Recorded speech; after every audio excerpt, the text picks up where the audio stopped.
I caught him in 50 lies before I realized the lies weren't the point. He was training me to stop trusting myself, and it almost worked. The first lie was small. He told me he'd been at the gym when I called at 7:30 on a Monday night, but when he walked through the door 20 minutes later, his hair was dry. His shirt smelled like cologne, not sweat. I noticed. I didn't say anything. I just filed it away in that quiet part of my brain that was starting to keep a tally I didn't want to admit existed. The second lie came 2 days later. He said his phone shut down during a work meeting, which was why he didn't text me back for 4 hours. But when he finally plugged it in at home, the battery showed 63%. I watched the number glow on his screen. I felt something cold slide down my spine, something I couldn't name yet. I told myself I was being paranoid. I told myself relationships required trust. By the time I hit lie number 15, I wasn't telling myself anything anymore. I was documenting. I know what you're thinking. You're thinking I sound obsessive. You're thinking healthy people don't keep lists of their partner's inconsistencies in a locked note on their phone. But here's what I need you to understand. I wasn't keeping score because I'm controlling. I was keeping score because he was erasing the scoreboard every single time I tried to point at it. Let me take you inside one of those conversations. It was a Saturday morning. We were supposed to go to his mother's house for brunch.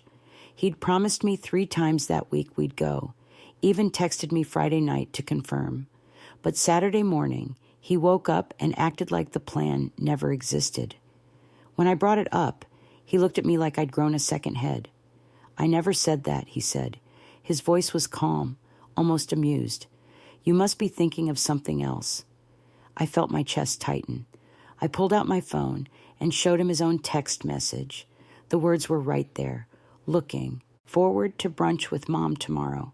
She's excited to see you. He glanced at the screen, didn't even flinch, just shrugged and said, Oh, I meant next Saturday. Obviously. The word obviously landed like a slap, because it wasn't obvious. It wasn't obvious at all. And the way he said, it made me feel like I was the one who'd misunderstood, like I was the one who couldn't keep basic facts straight. I stood there in our kitchen, holding proof in my hand, and still felt like I was the crazy one. That's when I started the list. That's when I realized I needed evidence, not for him, but for me. Because every time I tried to hold him accountable, the ground shifted. Every time I said, You told me this, he'd say, I never said that. Every time I pointed out a contradiction, he'd rewrite history so smoothly, I'd start to doubt my own memory. The lies weren't always big. That's what made it so insidious. He'd tell me he'd picked up milk on the way home when he hadn't. He'd say he'd called his brother, back when his brother would later tell me he'd been waiting to hear from him for a week. He'd claim he'd paid a bill that I'd then get a late notice for. Small things, forgettable things, except they weren't forgettable when they piled up like snowdrifts, 50 deep, blocking every exit.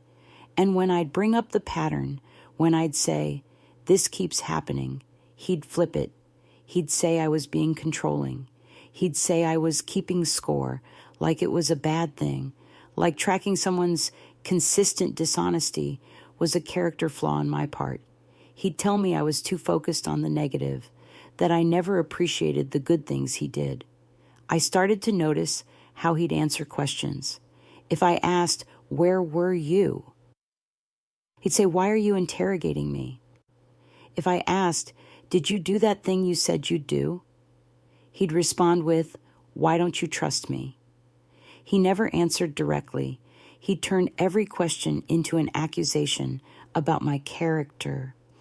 Lie number 23 was about money. He told me he'd deposited his half of the rent into our joint account. I checked 3 days later when the landlord texted about a late payment. The deposit never happened. When I asked him about it, he said he'd done it. He was sure he'd done it. Maybe the bank made an error. I called the bank. No transaction, no error. When I told him, he got angry. Not at himself, at me, for checking. You don't trust me, he said. His face was red. His jaw was tight. You're always checking up on me, like I'm a child. Maybe if you treated me with some respect, I wouldn't forget things. Notice that? He turned his lie into my fault. My lack of trust caused his failure to pay rent. My disrespect caused his dishonesty. It was a magic trick. Every single time. The conversation would start with his behavior and end with my flaws.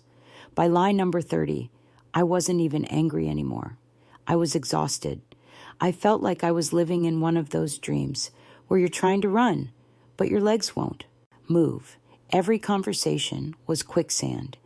Every attempt to address reality got swallowed by his version of events, which shifted like fog, impossible to pin down.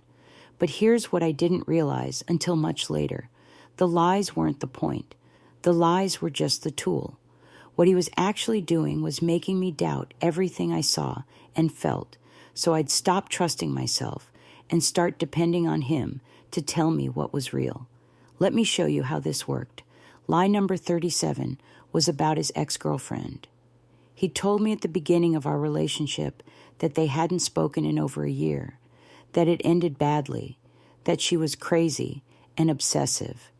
Red flag I missed.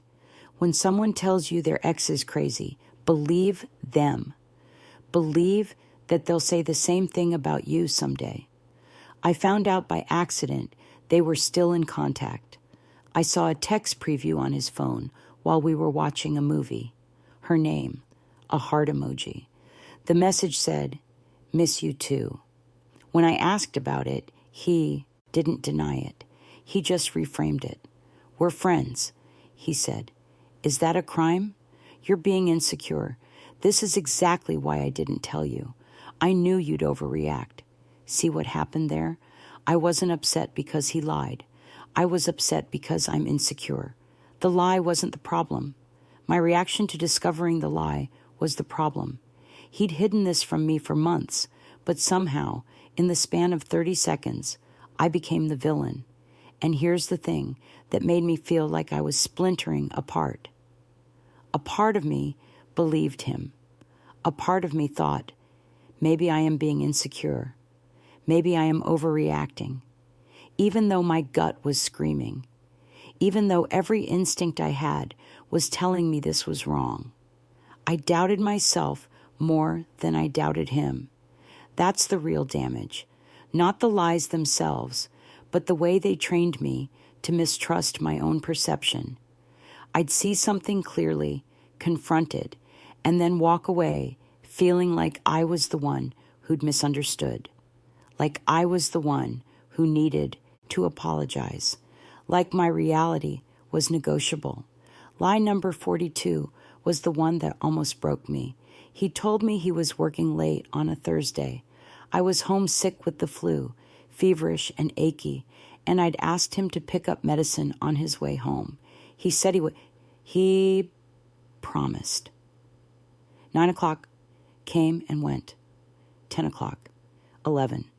I texted. No response. I called. Straight to voicemail. He walked in at 1 a.m. No medicine. No apology. Just irritation that I'd blown up his phone.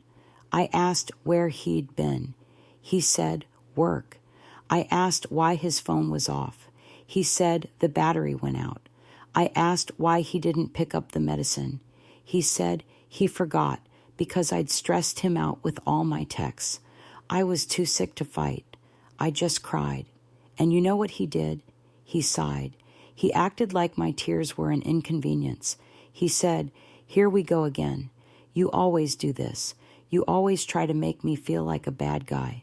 I was sick, alone, scared something was seriously wrong because I couldn't stop shaking, and he made it about him, about how my needs made him feel guilty, about how my pain was an attack on his character.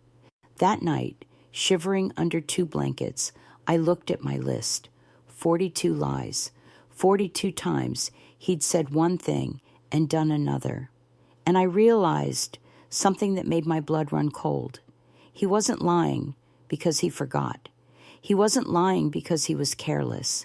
He was lying because it worked. Every lie served a purpose. Every lie bought him freedom, control, or a way out of accountability. And every time I caught him, every time I presented evidence, he'd do the same thing. Turn it around. Make it my fault. Make me question whether I even had the right to be upset. Lie number 49 was about where he'd been on a Friday night. He said poker with the guys. I ran into one of the guys at the grocery store on Saturday. Casual conversation. The guy mentioned he hadn't seen my partner in weeks. I felt the floor drop out from under me, not because of where he'd actually been, though that was terrifying to think about, but because of how easily he'd looked me in the eye and lied, how smoothly he'd invented an entire evening. When I confronted him, he didn't scramble. He didn't panic. He just pivoted, said his friend must have forgotten, said maybe I'd misheard, said I was always looking for problems. And then he said the thing that made me finally see the whole picture clearly. He said, "You know what your problem is? You keep score. You can't just let things go. You hold on to every little thing and turn it into this huge deal. Normal people don't do that. Normal people don't keep lists of every mistake their partner makes." And there it was, the accusation I'd been dreading, the confirmation that I was the broken one, the damaged one, the one who couldn't just relax and be normal. Except this time, something was different. This time, I didn't absorb it. I didn't take it in and let it corrode my sense of self. Because this time, I heard what he was really saying. He was telling me that noticing patterns made me abnormal, that recognizing consistent dishonesty was my character flaw, that keeping evidence of reality made me controlling. He was telling me that my sanity, my memory, my documentation of his behavior was something I needed to fix. And I realized that's exactly what he needed me to believe. Because if I believed I was crazy for tracking the lies, I'd stop tracking them. If I believed I was controlling for wanting honesty, I'd stop asking for it. If I believed I was the problem, I'd never leave. I'd just keep shrinking myself to accommodate his dishonesty. That's when I understood. The lies were never the end goal. The lies were just the delivery method. What he was actually delivering was something that dissolved my ability to trust myself. And once that was gone, once I couldn't trust my own perception, I was completely dependent on him to tell me what was real. Lie number 50 was the last one I documented. He told me he loved me while standing in our kitchen on a Sunday morning, coffee in hand, sun streaming through the window. He said it the same way he'd said it 100 times before. But this time, I didn't say it back. This time, I just looked at him and thought, that's a lie too. Because love doesn't erase reality when it's inconvenient. Love doesn't train you to doubt yourself. Love doesn't punish you for having a memory. And love doesn't call you crazy for refusing to forget. If you're in this situation, if you're recognizing your own life in my words, you're not keeping score because you're vindictive. You're keeping score because you're trying to hold on to reality in a relationship with someone who benefits from you losing your grip on it. You're not paranoid. You're pattern recognizing. That's not a flaw. That's a survival skill. Your brain is doing exactly what it's supposed to do when it detects repeated danger. It's logging evidence. It's building a case. It's trying to protect you. So let me tell you what I wish someone had told me earlier. Let me give you the map out of this maze, because I know you're exhausted from walking in circles. First, you have to accept something that's going to hurt. The person you're dealing with isn't going to change. I know you want them to. I know you've had glimpses of who they could be, moments where they seemed self-aware or apologetic. But those moments are bait. They're the jackpot on a slot machine designed to keep you playing. You'll keep pulling the lever, keep investing your hope and energy, waiting for the next payout. But the machine is rigged. You cannot rescue someone who doesn't believe they're drowning. You cannot fix someone who thinks you're the problem. Stop trying to explain your reality to someone who's invested in denying it. They're not listening to understand. They're listening to find weak spots in your argument so they can dismantle it. If you can leave, leave. I know that sounds simple. I know it's not. I know you're tangled up in shared leases and merged finances and promises about the future. But if there's any possible way to extract yourself, take it. Complete separation is the only thing that actually works, because as long as you're in contact, they'll keep trying to pull you back in. If you can't leave, if you're co-parenting or financially stuck or otherwise bound to this person, you have to protect what's left of your authentic self. Don't share your dreams with them. Don't tell them your fears. Don't expose your vulnerabilities. Anything you reveal will be weaponized the next time they need to deflect blame. Keep your soul at a distance. Interact on logistics and surface-level necessities, but keep the real you locked away where they can't reach it. Learn to communicate like you're talking to a stranger you don't particularly like. Keep it boring. Keep it brief. When they ask how you're doing, say, fine. When they try to pick a fight, don't engage. Become as interesting as a gray rock sitting in a parking lot. Give them nothing to grab onto. No emotion, no reaction, no supply. They feed on your responses, your anger, your tears, your desperate attempts to make them understand. Don't justify yourself. Don't argue. Don't defend your choices. Don't explain your reasoning. They're not asking because they want to understand. They're asking because they want to find holes in your logic, anything they can use to prove you're wrong. State your boundary once, clearly and calmly, and then stop talking. I'm not available that day. Full stop. Not, I'm not available because I have plans, and I told you last week. Just, I'm not available. Period. Don't ever call them out by name. Don't say, you're a narcissist. Don't say, you're controlling me. It won't lead to a breakthrough. It won't make them suddenly self-aware. It'll trigger rage, or they'll flip it and call you the narcissist, or they'll gaslight you even harder. There's no strategic value in naming what they are. Just focus on protecting yourself from what they do. Document everything. Keep a journal that they can't access. Screenshot texts. Save emails. Record conversations if it's legal in your state. Not because you're building a case for court, though you might need it for that too, but because this kind of manipulation makes you doubt your own memory. When they tell you something never happened, you need to be able to look at your documentation and confirm that yes, it did happen. Yes, you're remembering correctly. Find someone safe to reality check with, a therapist who understands narcissistic patterns, a friend who won't tell you to just communicate better.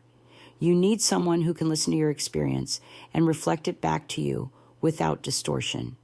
Because you've been living in a funhouse mirror for so long, you need to remember what your actual face looks like. Stop spending 90% of your energy on them. I know it's hard.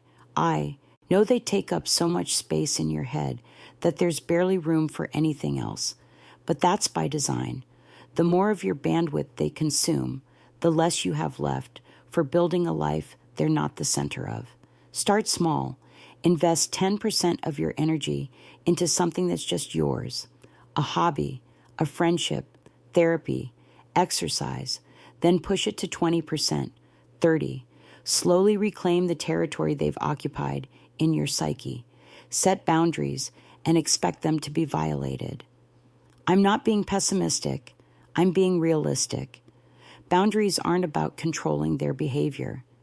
Boundaries are about defining what you will and won't tolerate, and then enforcing consequences when the line is crossed. If you yell at me, I will leave the room. And then when they yell, you leave. Every single time. No threats, just consistent follow-through. They'll test you. They'll push back. Hold the line anyway. Understand that your confusion is not accidental. Your exhaustion is not a coincidence. Your self-doubt is not a personality flaw. These are the intended outcomes of a deliberate strategy. Someone has been systematically dismantling your ability to trust yourself because your self-trust is the biggest threat to their control. Your reality is real. Your perceptions are accurate. Your memory is reliable. If you feel like something is wrong, something is wrong. Stop letting someone else narrate your experience. Stop accepting their version of events when it contradicts what you saw, heard, and felt. The fact that you started keeping a list doesn't make you petty or obsessive or damaged. It makes you someone who refused to let their reality be erased. It makes you someone who fought to stay sane in an environment designed to make you question your sanity. That list is evidence of your strength. You saw a pattern. You documented it. You refused to let it be swept away. That took courage. I left 3 weeks after lie, number 50. I didn't make a big announcement. I didn't have a dramatic confrontation. I just started moving my things out, piece by piece, while he was at work. I found a studio apartment I could barely afford. I slept on an air mattress for 2 months. I ate a lot of peanut butter sandwiches, and I felt lighter than I had in years. He tried to pull me back. Texts about how much he missed me. Calls about how he was going to therapy, how he was changing, how he finally understood. Promises about the future we could build if I just give him one more chance. I didn't respond. I blocked him everywhere because I knew that engaging, even to say no, would just give him an opening to worm his way back into my head. It's been 2 years now. I still have the list. I look at it sometimes when I start to romanticize what we had, when I start to wonder if I overreacted. And every time I read through those 50 entries, I remember. I remember the woman who wrote them, exhausted and feeling like she was losing her mind, trying desperately to hold on to truth. And I'm grateful to her. I'm grateful she kept score, because that list was the rope that pulled me out. If you're keeping a list right now, if you're documenting lies in the Notes app on your phone, if you're taking screenshots of contradictory text messages, if you're walking around feeling like you're losing your mind, you're not. You're waking up. And that list you're keeping isn't evidence of your dysfunction. It's evidence of your clarity. It's proof that somewhere inside you, underneath all the doubt they've planted, you still know what's real. Trust that. Trust yourself. And when they tell you that keeping score makes you the problem, remember this. They're only saying that because the score doesn't look good for them.